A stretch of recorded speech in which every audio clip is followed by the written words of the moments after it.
Hola, colla. Soc l'avi Joan de Terrassa. Sempre us dic a Terrassa amb els savis que es diuen Joan i jo en soc un d'ells.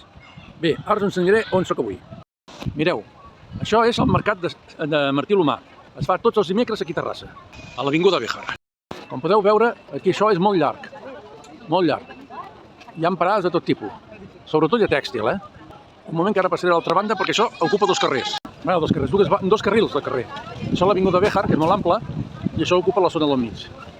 Us he dit que sobretot hi ha tèxtil, però també hi ha fruita, parades de fruita, també hi ha parada de pollastre salast, bueno, sabates, una miqueta de tot.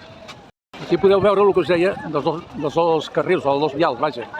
Allà a la dreta hi ha el vial que puja, i aquí al centre hi ha un vial, diguem-ne, que baixa. Aquí hi ha una parada que venen cistells, ara que és època de bolets, aquí aquesta parada també tenen totes hores. Bueno, ja ho deixo aquí, Adéu.